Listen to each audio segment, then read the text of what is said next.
003 그리스도 요가 한 장 -2 알고 있었으며 현인으로 여겼다. 내 친구는 어디서나 깍듯한 대접을 받았다.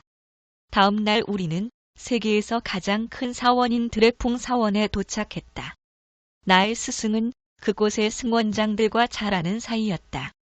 그래서 우리는 열렬한 환대를 받았다. 내 스승은 그들에게 나의 사명과 내가 티베트에 체류하는 이유에 대해 말하였다. 이것은 원장들 사이에서 커다란 관심을 불러일으켰다. 나는 문두 그의 이름은 이렇게 발음되었다라는 이름의 라마에게 소개되었다. 그는 인도에서 교육을 받았으며 영국에 가서 광산공학을 공부했다. 그는 쾌활한 친구였다. 그는 영어를 유창하게 구사하였기 때문에 우리는 활기찬 대화를 많이 나누었다. 나는 드레풍 사원의 규모에 놀랐다. 그것은 하나의 커다란 도시라 할 수 있었다. 자급자족을 했고 9,000명이 넘는 라마들이 살고 있었다. 본당은 일시에 6,000명 이상의 라마들을 수용할 수 있었다. 기도 바퀴들은 내가 티베트에서 본 것들 중에서 가장 컸다. 그것들은 직경이 약 10피트가 넘었으며 톱니바퀴로 움직였다. 하나의 손잡이가 거대한 바퀴를 돌리면 그것은 차례대로 다른 바퀴들을 움직였다. 기도 바퀴가 1회전 할 때마다 증이 울렸다. 징 소리는 기도 바퀴가 설치된 입구 홀 전체에 울려 퍼졌다. 이 소리는 사람들의 죄가 사함을 받았다는 상징이다. 의식과 법구들은 내가 히말라야를 넘어서에서 언급했던 다른 사원들의 것들과 대동소이했다. 나는 편안한 숙소와 좋은 음식을 제공받았다. 드레풍에서 우리는 하루만 묵었다. 왜냐하면 우리는 잠사루에 있는 나의 스승의 암자로 가능한 빨리 가길 원했기 때문이었다. 우리는 관료들과 시간을 낭비하고 싶지 않았다. 그래서 우리는 라사의 포탈라를 방문한 뒤 갈 길을 서둘러 가기로 했다. 원장들은 우리의 결정에 의아해 했다. 그들에게 있어 관료와의 관계는 무척 중요했다. 그러나 우리에게 있어서 그것은 그저 시간 낭비일 뿐이었다. 라사의 입구에 도착했을 때 우리는 노변에 앉아있던 한 무리의 거지들과 만났다. 그들은 돈을 구걸하면서 미리 감사의 표시로 혀를 내밀고 있었다. 그들은 직업 거지들이었다. 그들은 다른 어떤 일도 하려고 들지 않았다. 그들은 히말라야를 넘어서에서 언급했던 산적들 밑에 있었다. 그들은 산적질과 구걸 행위가 신사적인 직업이라고 믿었다. 라사 교회에서 보니 햇빛 속에 반짝이는 금색 지붕들을 머리에 인 포탈라가 위풍당당하게 보였다. 포탈라는 거대한 안반 위에 세워졌다. 그것은 아메리카가 알려지기 훨씬 오래 전에 지어졌고 17층 높이였다. 아마도 포탈라는 단일 건물로는 세계에서 가장 규모가 큰 건물일 것이다. 우리는 허가증을 가지고 포탈라로 갔다. 당시 티베트는 섭정이 다스리고 있었다. 달라이 라마는 목숨을 구하기 위해 망명하여 인도의 다르질링에 머물고 있었다. 나는 티베트의 종교에 큰 관심을 가지고 있었다. 그래서 나는 신비가들의 정원, 달라이 라마의 무덤, 그의 옥좌 등 그들의 종교를 구성하는 많은 중요한 것들을 대부분 보았다. 나는 종교의 본질을 인식하고 있었기 때문에 그 모든 것들은 종교적 감명을 주기 위해서 만들어졌다는 것을 알 수 있었다. 우리는 거지에게 동전을 던져줌으로써 문제를 해결했다고 생각한다. 우리는 그것을 자비라고 부른다. 그렇게 하여 우리는 자신이 대단한 존재, 고결한 존재라고 느낀다. 그러나 그것이 고결한 행위인가? 우리는 모두 인간적 황폐함 속에 비극을 품고 있는 사회에 대해 책임을 지고 있지 않은가? 우리는 늙은이, 장님, 불구, 환자들을 날마다 본다. 이웅장한 석조 건물들 안에는 부가 넘쳐난다. 그러나 그 바깥 세계에서 우리는 온갖 비참한 현상들을 본다. 사람들은 소름 끼치도록 처참한 상태에서 썩어 죽어가도록 방치돼 있다. 그렇다. 우리는 자신의 업적에 우쭐해한다. 그러나 우리 자신이 만든 비참한 상태에 대해서는 부끄러워하지 않는다. 기성 종교 역시 마찬가지다. 왜냐하면 종교는 이 비참한 상태들에 대한 책임을 지닌 사회에 속하기 때문이다. 그렇다. 라사는 거지들의 도시요, 오물과 음모의 도시이다. 이곳에는 위생관념이 존재하지 않는다. 남자건 여자건 개처럼 길거리에 웅크리고 앉아볼 일을 본다. 전염병이 퍼지지 않는 것은 단지 추운 기후 덕분이다. 죽은 개들이 길 위에 방치돼 있고 살아있는 개들은 뼈만 앙상하게 남아서 걸을 수 없을 정도이고 몸에는 온통 상처투성이이다. 내게 총이 있었다면 저 가엾은 동물들을 쏴서 고통으로부터 해방시켜주고 싶을 정도였다. 살아있는 개들은 죽은 개들을 먹었다. 그것이 그들이 찾을 수 있는 유일한 먹이였기 때문이다. 새끼 강아지들은 걷기조차 힘들 정도로 심하게 야윈 암놈한테서 태어났다. 세계에서 가장 위대한 종교 성소들 중 하나의 중심지에서 이런 광경을 지켜보는 것은 슬픈 일이다. 인간을 포함한 모든 생명들에 대한 경시 풍조는 도저히 말로 설명할 수 없었다. 티베트인들은 죽은 종교에 엄청난 시간과 돈을 소비한다. 그러나 주변에 있는 생명들에 대해서는 관심을 거의 갖지 않는다.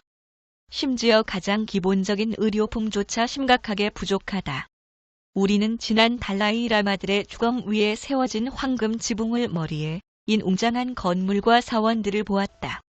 그러나 최소한의 기본적인 자비조차 보이지 않았다. 이런 종교들 안에 사랑이 어디 있는가? 전혀 없다. 가장 뛰어난 종교 속에서조차 사랑과 생명은 없고 차가운 교리만이 존재하였다. 대부분의 상점들은 여자들이 운영했다. 그것들은 말 그대로 구멍가게였다. 사실상 티베트에서는 남자들보다 여자들이 더 사업 수완이 있는 것으로 여겨진다. 우체국에 들렀을 때 우리는 거기서 영어를 할 줄 아는 한 라마를 만났다. 그는 인도에서 교육받은 사람이었다. 나는 요한네스 버그에 살고 있는 지금은 고인이 된 나의 소중한 벗, 댄 원버그에게 편지를 붙였다. 그의 아내 테디는 지금도 그 편지를 귀한 물건으로 소중하게 간직하고 있다. 라사라는 이름은 신들의 장소를 뜻한다.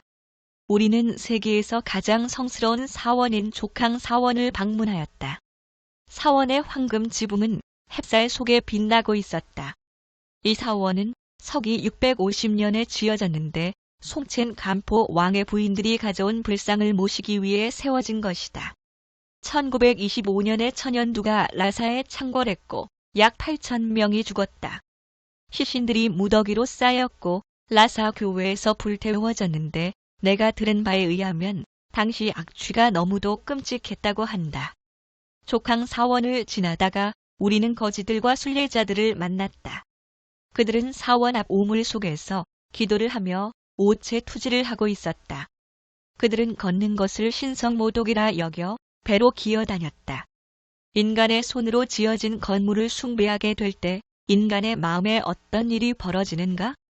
그들은 넉마차림으로 기어다니며 살아있는 신의 진정한 사원, 즉 인간의 혼 자체를 경시하게 된다.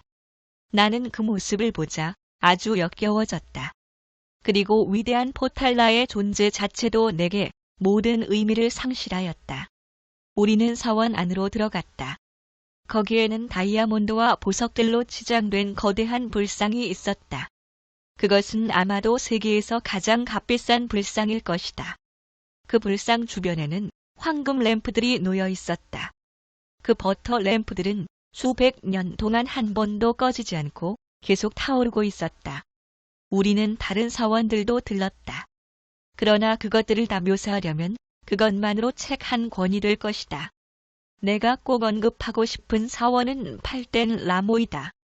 팔덴 라모 불상은 힌두교 시바 신의 아내 칼리와 같은 여신이다. 거기에는 두 개의 상이 있는데 그 중에 한 불상은 팔덴 라모를 섬뜩한 괴물로 묘사하고 있었다. 여신은 제물로 바쳐진 인간들의 가죽으로 만들어진 옷을 입고 있고 인간의 두개골에서 골을 먹고 있는 모습을 하고 있다. 여신 주위에는 질병과 죽음의 상징물, 무서운 가면, 온갖 종류의 잔혹한 살인 도구들이 있었다. 여신의 얼굴은 너무도 무시무시하여 쳐다보기도 어려울 정도였다. 기만당하고 있는 가엾은 사람들이 숭배해야만 하는 상이 이런 것이다. 이런 것이 종교라면 가능한 빨리 없애버리는 것이 더 나을 것이다. 그리고 차라리 공산주의자들이 이른바 이 거룩한 도시를 점령하여 종교라는 것을 쓰레기 더미에 던져버리는 것이 더 나을 것이다. 여기서 종교는 음모를 먹고 자라왔고 속임당한 가엾은 많은 신자들이 아무런 자비나 보호, 사랑 없이 그런 쓰레기 더미에 던져져 왔다. 다음 장에서 나는 포탈라에서 본 것들에 대해 보다 상세하게 묘사할 것이다. 오늘날 티베트의 농법은 수천 년 전의 방식과 똑같다. 농부들은 아직도 원시적인 쟁기로 땅을 갈고 있었다. 그러나 토양을 분쇄해주는 겨울 서리가 없다면 이런 쟁기질도 아무 소용이 없을 것이다. 쟁기를 끌고 있는 야크나 조수샤크와 암소와의 교배종의 깊은 원앙 소리가 매혹적인 그림의 풍취를 더해 주었다. 그것은 비록 원시적이지만 나름의 매력을 가지고 있었다. 치마를 무릎 위로 넉넉히 걷어올린 안악들이 맨발로 쟁기 뒤를 따라 걸으며 씨앗들을 뿌렸다. 그러면 곧 그 위를 원시적인 썰애가 흙으로 덮었다. 썰애는 통나무로 만들어지는데 불로 지져 만든 구멍들 속에 딱딱한 나뭇살들이 끼워져 있다. 묘목들이 나오자마자 느가파, 즉 수술사가 많은 진흙구들을 가지고 온다. 그는 땅 위에 주문을 외우고 나서 가장 가까운 언덕 꼭대기에 올라가 다양한 정령들에게 기도를 드린다. 티베트에서 흔한 우박과 쌀락눈을 동반한 폭풍으로부터 농작물을 보호해달라고. 지평선 위로 구름이 일면 주술사는 오른손 약지를 뻗어 사람의 넓적다리 뼈로 만든 나팔을 부러제끼면서 폭풍이 물러가도록 명한다. 만약 폭풍이 그의 명령을 듣지 않고 하늘에서 우박이 떨어지면 그는 발광하듯 염주를 돌리며 주문을 반복해서 외운 뒤 이 마법의 진흙구들을 한 줌 집어서 폭풍우를 향해 던진다. 우박이 농작물에 아무런 피해도 주지 않고 지나가면 주술사는 농부들로부터 찬사와 경배를 받게 된다. 그러나 작물이 해를 입게 되면 주술사는 삭슬 몰수당할 뿐만 아니라 정부에 의해 부과된 벌금을 내야만 한다. 이것은 어리석은 미신이 아닐 수 없다. 수확기에는 온 마을 사람들이 나서서 농작물을 거두어들인다. 그들은 같은 시간 같은 장소에서 함께 작물을 베고 탈곡한다. 적당한 장소를 마련한 뒤 황소들을 끌고 가 곡물을 밟게 하여 알맹이를 낸다. 마무리 탈곡에는 도리깨가 사용된다. 도리깨는 2개의 나무 조각을 야크 가죽끈으로 묶어 만든다. 탈곡 후 곡식의 껍질과 나달이 분리된다. 껍질은 따로 모아 겨울철 소양식으로 이용된다. 추수가 끝나면 흥겨움이 넘쳐난다. 사람들은 춤을 추고 비틀거릴 정도로 술을 거나하게 마신다. 추수감사제는 노래와 춤으로 마무리된다.